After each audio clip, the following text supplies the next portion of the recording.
கிறிஸ்துவுக்குள் பிரியமான எல்கிபோர் advent ministry நேயர்களே, உங்கள் யாவருக்கும் கர்த்தராகிய இயேசு கிறிஸ்துவின் நாமத்தினாலே வாழ்த்துக்களை தெரிவித்துக் கொள்கிறோம்.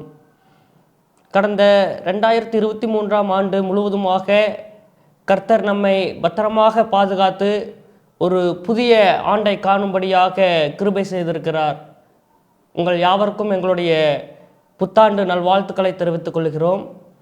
இந்த புதிய ஆண்டு, இந்த புதிய ஆண்டில் கர்த்தர் புதிய நன்மைகளையும் புதிய கிருபைகளையும் புதிய ஆசீர்வாதங்களையும் நமக்கு கொடுத்து வருஷங்களை நன்மையினாலே முடிசூட்டுகிறவர் அருள்வாராக. இந்த புதிய காலாண்டில் யாவருக்கும் பிரியமான சங்கீத புஸ்தகத்திலிருந்து பாடங்களை படிக்க இருக்கிறோம். இந்த வாரத்திலும் கூட சங்கீதங்களை வாசிப்பது எப்படி என்கிற தலைப்பின் கீழாக நல்லதொரு பாடத்தை நமக்கு கற்றுக் கொடுக்கத்தக்கதாக பாஸ்டர் ஆபிரகாம் அவர்கள் நம்மோடு கூட இருக்கிறார். ஸ்தோத்திரங்க பாஸ்டர். நாம் யாவரும் பாடங்களை படிப்பதற்கு முன்பதாக பரிசுத்த ஆவியானவருடைய வழிநடத்துதலுக்காக தலைகளை தாழ்த்தி ஜெபிப்போம். எங்களை அளவுக்கும் அதிகமாய் நேசிக்கிற அன்பின் பரிசுத்த பிதாவே, ஸ்தோத்தரிக்கிறோம் ராஜா. அப்பா, இதோ வருஷங்களை நன்மையாலே முடிசூட்டுகிற எங்கள் தேவன் ஒரு புதிதான வருடத்தை எங்களுக்கு கொடுத்திருக்கிறீர். ஆம் தகப்பனே, இதோ கடந்த வருடத்தில் எங்களை இம்மட்டும் பாதுகாத்த எபினேசர் இந்த புதிய ஆண்டிலும் எங்களை பாதுகாக்க வேண்டும்படியாகவும் அப்பா இதோ நல்ல சத்தியத்தை கொடுத்திருக்கிறீர்.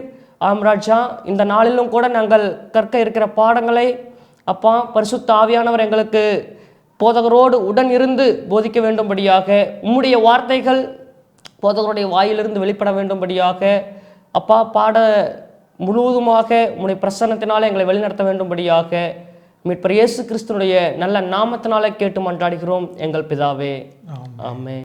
பாஸ்டர், ஒரு புதிய காலாண்டுக்குள்ளாக ஒரு புதிய பாடத்தை படிக்க இருக்கிறோம். இன்றைய நாளின் தலைப்பே சங்கீதங்களை வாசிப்பது எப்படி அப்படின்னு சொல்லி கொடுத்துருக்குறாங்க. நம்ம சங்கீதங்களை எப்படி வாசிக்கலாம், சங்கீதத்தை எப்படி கற்றுக்கொள்ளலாம் அப்படிங்கிறத குறித்து ஒரு முன்னுரையும் இன்னைக்கான மனப்பாட வசனம் என்ன அப்படிங்கிறதையும் சொல்லுங்கள் பாஸ்டர். சரி, கர்த்தருடைய மகத்துவமான நாமம் மகிமைப்படுவதாக. நிறைய பேருக்கு அது குறிப்பாய் சொல்ல வேண்டும் என்று சொன்னால், எல்லாருக்கும் பெரும்பாலும் பிடித்தமான ஒரு பகுதி இந்த சங்கீதங்களின் புஸ்தகம். நிறைய பேருக்கு இந்த தாவீதை ரொம்ப பிடிக்கும். தாவீதுக்கும் சங்கீதத்திற்கும் மிகுந்த தொடர்பு இருக்கிறது. சங்கீதக்காரனாகிய தாவீது என்று தான் தாவீது அழைக்கப்படுவார். தாவீதினுடைய பெயர்கள் வேதாகமத்தில் ஒரு மனிதனுடைய பெயர் அதிகமாக இருக்குது என்று சொன்னால் அது தாவீதினுடைய பெயர் மாத்திரமே. அதே போல் இந்த சங்கீத புஸ்தகம் தான் நம்ம வேதத்தில் இருக்கக்கூடிய புஸ்தகங்களில் நிறைய அதிகாரங்களை கொண்ட பெரிய புஸ்தகம். அதுலேயும் நிறைய வசனங்கள் மனப்பாடமாய், அதிகாரங்கள் மனப்பாடமாய், எந்த சூழ்நிலையில் ஜெபத்தோடு கூட கலந்து சொல்லப்படக்கூடிய ஒரு புஸ்தகம் என்று சொன்னால் அது சங்கீத புஸ்தகம்தான். வசனங்களை நம்ம ஜெபத்தினுடைய முடிவில் ஜெபமாய் சொல்லக்கூடியது, நம்மை போதிக்கக்கூடியது, நமக்கு கற்றுக் கொடுக்கக்கூடியது. இந்த சங்கீதங்களின் புஸ்தகம் ஒரு மிகவும் அழகான, ஒரு நேர்த்தியான, இன்னும் ஒரு பிரத்யேகமான ஒரு புஸ்தகம். எனக்கு பிடித்தமான ஒரு பகுதியை சொல்லி நான் இந்த பகுதியை ஆரம்பிக்க வேண்டும் என்று சொல்லி ஆசைப்படுகிறேன். எல்லா புஸ்தகங்களும் பெரும்பாலும் அந்த புஸ்தகத்தினுடைய ஒரு முன்னுரையோடு கூட இல்லை ஒரு புஸ்தகம் வாழ்த்துதலோடு கூட ஆரம்பிக்கும். ஆனால் இந்த மிகப்பெரிய புஸ்தகம் எடுத்த முதல் வார்த்தையே ஒரு நெகட்டிவ்லேருந்து ஆரம்பிக்கிறதா இருக்கும். துன்மார்க்கருடைய ஆலோசனைகள் நடவாமலும், பாவிகளுடைய வழியில் நில்லாமலும், பரிகாசக்காரர் உட்காரும் இடத்தில் உட்காராமலும். வேலை நெகட்டிவில் ஆரம்பிக்கிற மாதிரி இருக்கும். ஆனால் பார்த்தீங்கன்னா அதனுடைய முதலான நோக்கம் என்னன்னு சொன்னால், நாம் விளக்க வேண்டியதை விளக்குவதற்கு. இன்னும் இந்த சங்கீதத்திற்கு இன்னொரு பெயரும் கூட இருக்கிறது, மேலும் படிக்கல கொடுத்துருக்குறாங்க. இந்த சங்கீதங்களின் புஸ்தகம் பழைய ஏற்பாட்டில் மோசையினுடைய 5 ஆகம புஸ்தகங்களை தோரா என்று அழைப்பார்கள். அதே போல சங்கீத புஸ்தகமும் 5 பகுதிகளை கொண்டது, ஒரு மினி தோரா என்று கூட சொல்லலாம். இந்த சங்கீத புஸ்தகங்களும் பரிசுத்த ஆவியினாலே ஏவப்பட்டு எழுதப்பட்டவைகள். இந்த சங்கீத புஸ்தகங்கள் நமக்கு போதிக்கிறது, நமக்கு கற்றுக் கொடுக்கிறது, நமக்கு ஆலோசனை சொல்லுகிறது, நமக்கு தேவையான எல்லாவற்றையும் கொடுக்கிறது. இது சங்கீதம் தானே, இது ஒரு பெரிய விஷயம் இல்லை என்று நம்ம நினைக்காதபடிக்கு இந்த சங்கீதத்திலிருந்தும் நாம் நிறைய கற்றுக்கொள்வதற்கு இந்த காலாண்டினுடைய ஆசிரியர் ரொம்ப அழகா இந்த சங்கீத புஸ்தகத்தை நம்முடைய உலகளாவிய திருச்சபை தியானிக்கும்படியாய் இந்த காலாண்டு 13 வாரத்திற்கு இந்த சங்கீத புஸ்தகத்தை தெரிந்தெடுத்திருக்கிறது. இந்த சங்கீத புஸ்தகத்தில் இன்றைக்கு நாம் என்னெல்லாம் படிக்க போகிறோம் என்று சொன்னால், ஒரு சின்ன சங்கீதத்தினுடைய ஒரு முன்னுரையை பார்க்க போகிறோம். சங்கீத புஸ்தகம் எப்படி எழுதப்பட்டது, சங்கீத புஸ்தகங்கள் யார் யாரெல்லாம் எழுதுனாங்க, இந்த சங்கீத புஸ்தகங்கள் என்னென்ன கோணத்தில் எல்லாம் எழுதப்பட்டிருக்கிறது என்று சொல்லி ஒரு சில பரிணாமங்களோடு கூட நம்ம பார்க்க இருக்கிறோம். ஏதோ பாடல் தானே, இந்த பாடலுக்கு பிரத்யேகமான ஒரு கணம் கொடுக்க வேண்டிய அவசியம் இல்லை என்று நினைக்காதபடிக்கும், இதுவும் பரிசுத்த ஆவியினாலே ஏவப்பட்டு எழுதப்பட்ட வார்த்தைகள். இந்த சங்கீதங்களை பாடுவதற்கு உந்துதல் செய்கிறதே இந்த பரிசுத்த ஆவியானவர் தான் என்பதை உணரத்தக்கதாக இந்த பாடங்களை நம்ம இந்த நாளினுடைய பாடங்களை நம்ம படிக்க இருக்கிறோம். மனன வசனம் லூக்காவின் புஸ்தகம் 24வது அதிகாரம் 44-45 வசனங்கள். அவர்களை நோக்கி, மோசையின் நியாயப்பிரமாணத்திலும் தீர்க்கதரிசிகளின் ஆகமங்களிலும் சங்கீதங்களிலும் என்னை குறித்து எழுதியிருக்கிறவைகளெல்லாம் நிறைவேற வேண்டியதென்று நான் உங்களோடு இருந்தபோது உங்களுக்கு சொல்லி கொண்டு வந்த விஷயங்கள் இவைகளே என்றார். அப்பொழுது வேத வாக்கியங்களை அறிந்து கொள்ளும்படி அவர்களுடைய மனதை அவர் திறந்து அவர்களை நோக்கி, இப்போ அவருக்கு இதை புரிந்து கொள்ளத்தக்கதாக மனம் திறக்கிற ஒரு அனுபவம். இந்த முதல் பாடத்திற்கு ஒரு அழகான, இதற்கு மணிமுகுடம் சூட்டத்தக்கதாக ஒரு அழகான திருவசனம். இந்த சங்கீத புஸ்தகத்தை நம்ம படிக்க போகிறோம். இந்த சங்கீத புஸ்தகமும் கர்த்தராகிய இயேசு கிறிஸ்துவை பற்றி சொல்லியிருக்கிறது என்று அவருடைய வாய் வார்த்தையிலே சொல்லிட்டு அதை புரிந்து கொள்ளத்தக்கதாக மனதை திறந்தார் என்று சொல்லியிருக்கிறது. நமக்கும் இந்த காலாண்டு முழுவதும் ஆண்டவர் அப்படிப்பட்ட மனம் திறத்தலை ஆண்டவர் நமக்கு அருள வேண்டும். நம்ம நிறைய காரியங்களை இந்த சங்கீத புஸ்தகத்தின் வழியாக கற்றுக்கொள்ள ஆண்டவர் கிருபை கொடுக்க வேண்டும். ரொம்ப அழகாக சொன்னீங்க பாஸ்டர். இப்போது சங்கீதங்களை நம்ம பார்த்தீங்க அப்படின்னா வாசனங்களாக வாசிக்கிறோம், பாடல்களாக பாடுறோம், ராகம் எடுத்து பாடுறோம், கீர்த்தனைகளாக பாடுறோம். இதுவே இஸ்ரவேலர்களுடைய தொழுகையில் சங்கீதங்கள் எப்படிப்பட்ட ஒரு முக்கியத்துவம் வாய்ந்ததாக இருந்துச்சு? சரி, நல்ல அழகான கேள்வியை முன்வைத்திருக்கிறீர்கள். இந்த பாடத்தில் முன்னால் சில வசனங்களை கொடுத்துருக்குறாங்க. அந்த வசனங்கள் எல்லாம் சங்கீதங்களாய் பாடப்பட்டது என்றதனுடைய முன்னுரையை கொடுத்து வருகிறது.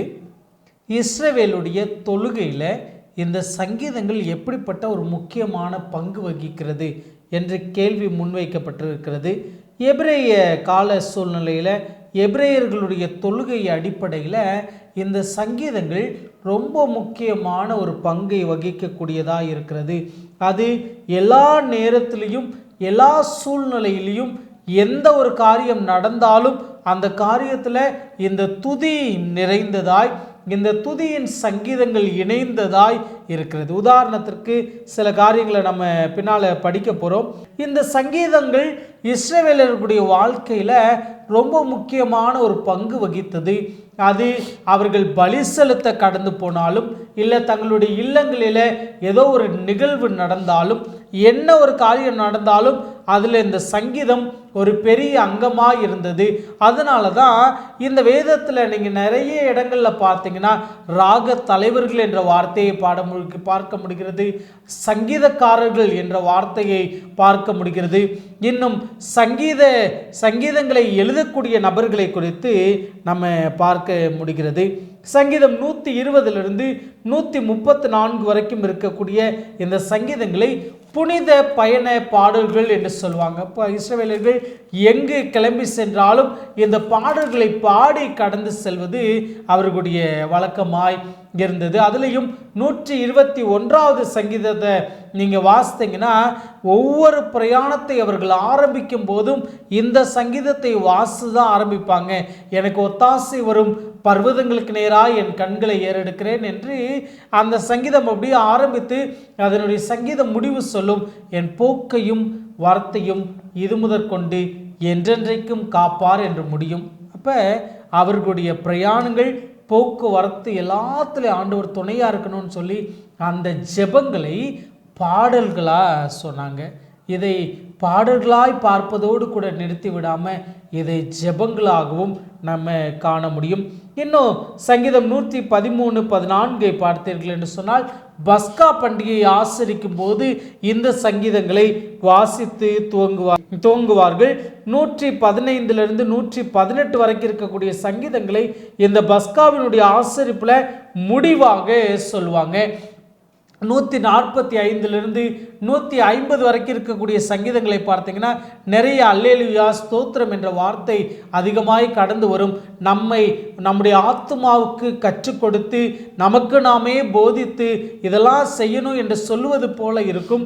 இந்த சங்கீதங்கள் அன்றாட ஸ்தோத்திர பாடல்களாய் பாடப்பட்டது. இதை கர்த்தராகிய இயேசு கிறிஸ்துவானவும் பயன்படுத்தினதாக ஜெபித்ததாய் நம்ம மத்தேயு 27:46 பார்க்க முடிகிறது. ஒவ்வொரு பலியும் செலுத்தும் போது இந்த சங்கீதம் 22 பாடலாய் பாடித்தான் இஸ்ரவேலர்கள் பலியை செலுத்துவாங்க. அவர்களுடைய வாழ்க்கையில் ஒரு அங்கமாய். ஒருவேளை இன்றைக்கு நாம் ஜெபிக்கும் போது எப்படி சில வாக்குத்தத்த வார்த்தைகளை சொல்லி இவ்விதமாய் நீங்கள் சொல்லியிருக்கிறீங்களே, எனக்கு அதை செஞ்சு காட்டுங்க. போதகர் அவர்கள் அறிமுகம் சொல்லி உங்களுக்கு புத்தாண்டு வாழ்த்து சொல்லும்போது கூட வருஷத்தை நன்மையினால் முடிசூட்டுகிறவர் என்ற வசனத்தை சொல்லி அவர் ஆரம்பித்தது போல அவர்கள் இஸ்ரவேலருடைய வாழ்க்கையில் நிறைய பேரை வாழ்த்தின வாழ்த்துதல்கள் அவர்களுடைய வாழ்க்கையில் ஜெபமாக, பாடலாக, வாழ்த்துதலாக எல்லாவற்றிலும் ஒரு அங்கமாய் இந்த சங்கீதம் இருந்தது. ரொம்ப அருமையாக சொன்னீங்க பாஸ்டர். இஸ்ரவேலருடைய தொழுகையில் சங்கீதங்களை அவங்க எப்படியெல்லாம் பயன்படுத்தினாங்க, பாடல்களாக, ஜெபங்களாக, அவங்களுடைய பிரயாணங்களின் பொழுது அவங்க முக்கியமாக சங்கீதங்களை வாசித்தாங்க அப்படின்னு சொல்லி சொன்னீங்க. இப்போது சங்கீதக்காரன் அப்படின்னு சொல்லி சொன்னாலே நமக்கு ஞாபகத்துக்கு வர்றது சங்கீதக்காரனாகி தாவீது. ஆனால் சங்கீதக்காரர்கள் அப்படிங்கும் பொழுது சங்கீதக்காரர்கள் இன்னும் ஒரு சிலர்களாக இருக்கிறாங்க. அவர்களெல்லாம் யார்? சரி, இப்போ பாஸ்டர் சொன்னது போல் சங்கீதம் என்று சொன்னாலே நமக்கு நினைவுக்கு சங்கீதக்காரனாகிய தாவீது நினைவுக்கு வருகிறார். ஆனால் தாவீது மட்டும்தான் சங்கீதம் எழுதினாரா என்று கேட்டிங்கன்னா இல்லை, நிறைய நபர்கள் எழுதுகிறாங்க. அழகாய் திங்கக்கிழமை பாடத்தில் அழகாக நிறைய பேரை கொடுத்துருக்குறாங்க.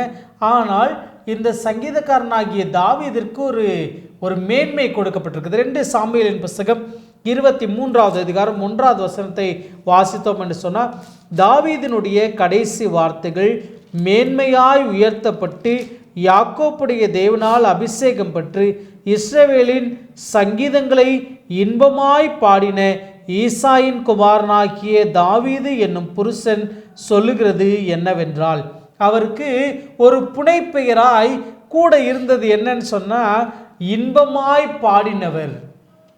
அதோடு கூட அவர்கள் நிறுத்திவிடவில்லை. சங்கீதக்காரனாகிய தாவீதோடு கூட ஆசாப் என்னும் சங்கீதங்களை காண முடிகிறது. கோராக்கின் புத்திரர் எழுதின சங்கீதங்களை காண முடிகிறது. எஸ்ராக்கியனாகிய ஏமான் எழுதின சங்கீதங்களை காண முடிகிறது. சாலமோனுடைய சங்கீதத்தை காண முடிகிறது. மோசேயும் கூட சங்கீதம் எழுதுகிறார். இப்போ இந்த சங்கீதங்கள் எல்லாம் நிறைய நபர்களால் அந்தந்த சூழ்நிலையில் பரிசுத்த ஆவியானுடைய ஏவுதலோடு கூட எழுதப்பட்டது. சங்கீதம் 88 2-3 நம்ம வாசிக்கலாம். சங்கீதம் 88 2-3 வாசித்தோம் என்று சொன்னால், என் விண்ணப்பம் உமது சமூகத்தில் வருவதாக, என் கூப்பிடுதலுக்கு உமது செவிகள் சாய்த்தருளும், என் ஆத்மா துக்கத்தால் நிறைந்திருக்கிறது, என் ஜீவன் பாதாளத்திற்கு சமீபமாய் வந்திருக்கிறது. இப்போ எல்லா சூழ்நிலையில் அவர்களுடைய இன்பமாக இருக்கலாம், துன்பமாக இருக்கலாம், துதியாக இருக்கலாம், பிரயாணமாக இருக்கலாம், ஆலய பிரதிஷ்டியாக இருக்கலாம், பஸ்கா பண்டிகையாக இருக்கலாம், எல்லாவற்றிலும் இந்த சங்கீதம் கலந்திருந்தது. எல்லா சூழ்நிலையிலும் இந்த பாடல்கள் கலந்திருந்தது. பரிசுத்த ஆவியானவருடைய ஏவுதலோடு கூட நிறைய நபர்கள் என்ன செஞ்சாங்க, இந்த சங்கீதங்கள் எழுதினாங்க. அதில் ஒரு சில நபர்கள் ராக தலைவர்களாய் பார்க்கப்பட்டாங்க. நிறைய பாடல்கள் எழுதினவர்களாய் பாடப்பட்டாங்க. உண்மையாகவே இன்பமான பாடல் பாடக்கூடிய பிள்ளைகளாய் நீங்களும் நானும் இருப்பதற்கு ஆண்டவர் நிச்சயமாய் நமக்கு உதவி செய்ய வேண்டும். ரொம்ப அழகாக சொன்னீங்க பாஸ்டர். இப்போது சங்கீதக்காரர்கள் அப்படின்னு பார்க்கும் பொழுது மோசேயும் சங்கீதம் பாடியிருக்கிறாரு, சாலமோனும் சங்கீதம் பாடியிருக்கிறாரு. அப்போ 2 பேருமே வேறு வேறு காலத்தை சார்ந்தவர்கள், வேறு வேறு காலத்தில் சங்கீதத்தை பாடியிருக்கிறாங்க. அப்போது சங்கீதம் எல்லா காலத்திற்கும் பொதுவாக பொருந்தக்கூடிய ஒரு பாடலா? அப்போது நம்முடைய காலத்தில் சங்கீதத்தை நம்ம எப்படி பாடுவது, எப்படி படிப்பது?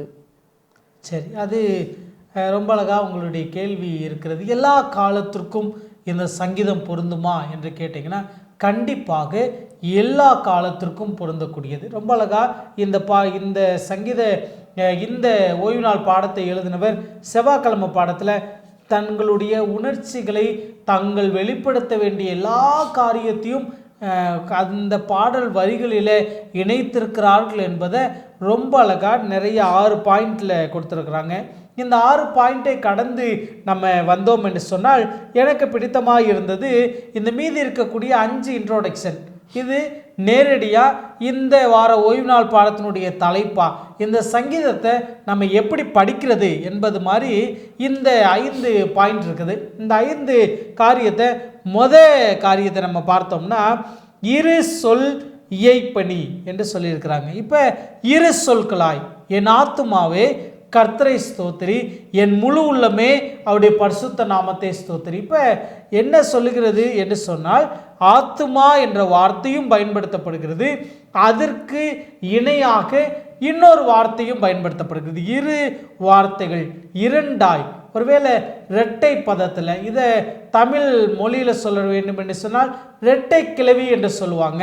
ஒன்றோடு ஒன்று தொடர்புடையதாய், ஒன்றோடு ஒன்றுக்கு இணையானதாய் மறுபடியும் சொல்லப்படுவது அழகா நிறைய சங்கீதங்களில் இதை நம்ம காண முடியும். இங்கே உதாரணம் கூட சொல்லியிருக்கிறாங்க.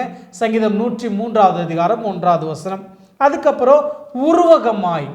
இப்போ வேதத்திற்கு ஒரு பிரத்யேகம் இருக்கிறது, வேதத்திற்கு ஒரு ஒரு ஒரு வித்தியாசமான குணம் இருக்கிறது. என்னன்னு சொன்னால் ஒப்பிட்டு வாழ்த்தக்கூடிய புஸ்தகம். நான் எங்கெல்லாம் என்னை பேச சொன்னாலும் பெரும்பாலும் இந்த வாழ்த்துதல் சொல்லும்போது சொல்லுவேன், வேதம் ஒப்பிட்டு வாழ்த்தக்கூடிய ஒரு புஸ்தகம்.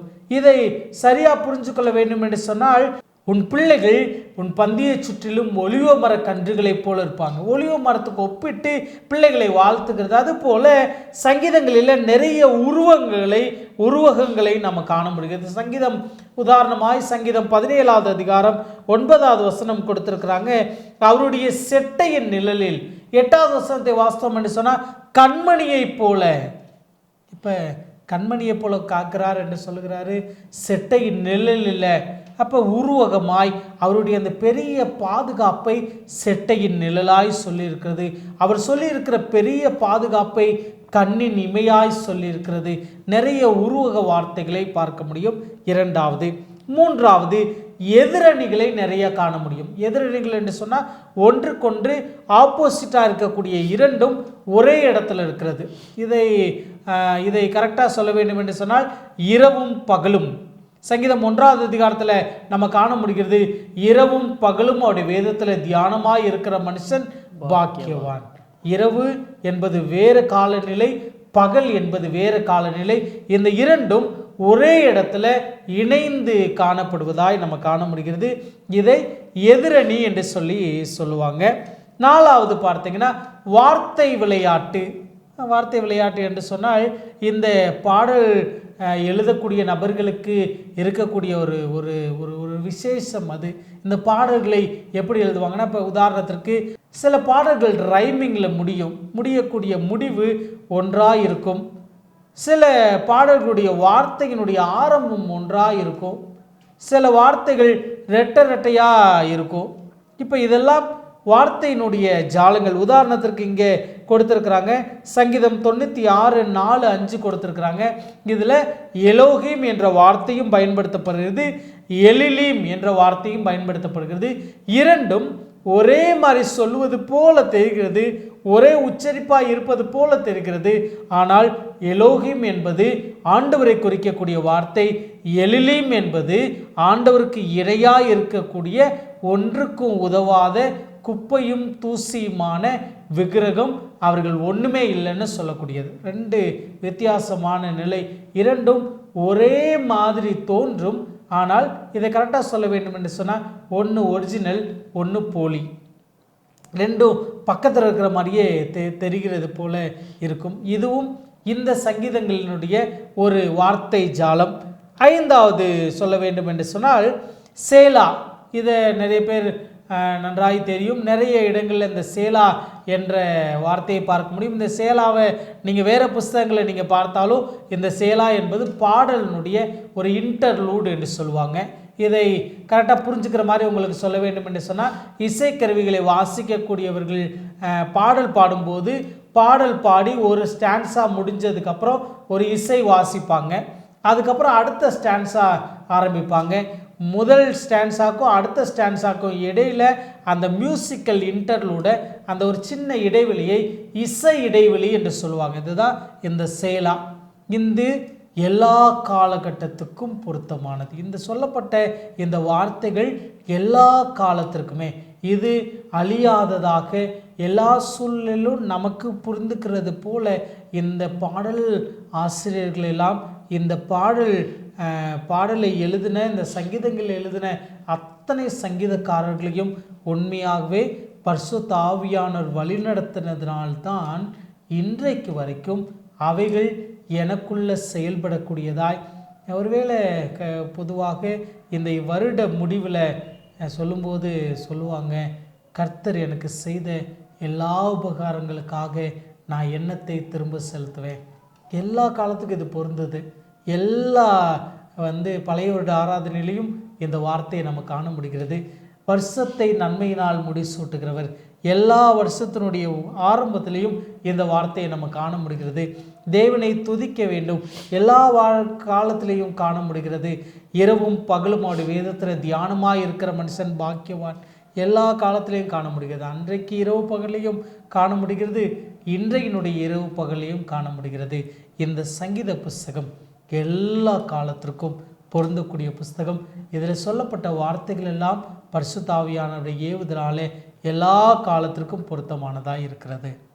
ரொம்ப அழகாக சங்கீதம் எல்லா காலத்துக்கும் பொதுவான ஒரு பாடல் புஸ்தகம் அப்படின்னு சொல்லி தெளிவாக சொன்னீங்க பாஸ்டர். இப்போ பாடல்களை குறித்து நம்ம சங்கீத புஸ்தகங்களை படிச்சுக்கிட்டே இருக்கிறோம். சங்கீத புஸ்தகத்தில் ஒரு சில ஜெபங்களும் கொடுக்கப்பட்டிருக்குது. அப்போது சங்கீத புஸ்தகத்தில் ஏவப்பட்ட ஜெபங்களை குறித்து கொஞ்சம் சொல்லுங்கள் பாஸ்டர். சரி, ரொம்ப அழகான ஒரு கேள்வியை முன் வச்சிருக்கிறீங்க. சங்கீதம் என்று சொன்னாலே பாட்டு, சங்கீதம்னாலே பாட்டு, பாட்டுக்கு அப்புறம் தான் ஜெபம் அப்படின்னு நம்ம நினச்சிட்டே இருக்கிறோம். ஆனால் இந்த சங்கீதங்கள் ஜெபங்களாய் பாடப்பட்டது. ஏவப்பட்ட ஜெபங்கள் சங்கீதங்களாய் பாடப்பட்டதை இங்கே நம்ம காண முடிகிறது. நிறைய சங்கீதங்கள், நிறைய உதாரணங்களை கொடுத்துருக்குறாங்க, நிறைய வசனங்களை கொடுத்துருக்குறாங்க. ஒருவேளை பாடல் புஸ்தகத்தை நீங்கள் பார்த்தீங்கன்னா, செவி கொடுக்கிறவர் எங்கள் ஜெபத்தை கேளும், பாரும், உத்தரவரலும் என்று சொல்லி இதெல்லாம் ஜெபத்தில் பயன்படுத்தக்கூடிய வார்த்தைகள். ஜெபங்களாய் இந்த சங்கீதங்கள் இருந்தது. சங்கீதங்கள் ஜெபங்களாகவும் துதிகளாகவும். நமக்கு வார்த்தை ஜாலங்கள் இல்லையா? இப்போ பரிசுத்த ஆவியானவர் அந்த வார்த்தைகளை கொடுத்து வாக்கு கடங்கா பெருமூச்சுகளோடு நமக்காக அவர் வேண்டுதல் செய்கிறார் என்று சொல்கிறார். ரொம்ப அழகா இதை கரெக்டாக சொல்ல வேண்டும் என்று சொன்னால், பரிசுத்த ஆவியானுடைய ஏவுதல் தான் சங்கீதத்தினுடைய வார்த்தைகளாய் விழுகிறது. எதிர்பார்க்கிற அந்த வார்த்தைகள், எதிர்பார்க்கிற அந்த விண்ணப்பங்கள் ஜெபங்களாய் பாடல்களாய் விழுகிறது. இந்த தொடர்ந்து நம்ம படித்தோம் என்று சொன்னால், இந்த சங்கீதங்களை கர்த்தராகிய இயேசு கிறிஸ்துவானவர் மேற்கோள் காட்டியும் பேசுகிறார். அவருடைய வலது பார்சத்தில் உட்கார செய்யும் கர்த்தராகிய இயேசு கிறிஸ்துவானவருடைய எல்லா நிலைகளும் கூட சங்கீத புஸ்தகங்களை நம்ம எழுத முடிக்கிறது. அவருடைய கால் எலும்புகள் முறிக்கப்படவில்லை என்பதை சொல்லியிருக்கிறது. அவருடைய வஸ்திரத்தை பங்கிட்டு கொண்டாங்க. அதை சொல்லியிருக்கிறது. சீட்டு போட்டார்கள் அதை சொல்லியிருக்கிறது. எனக்கு பிடித்தமான ஒரு பகுதி கடைசி 10 நீங்கள் பார்த்தீங்கன்னா சில வரலாற்று குறிப்புகளை கூட சங்கீதத்தில் கொடுத்துருக்குறாங்க.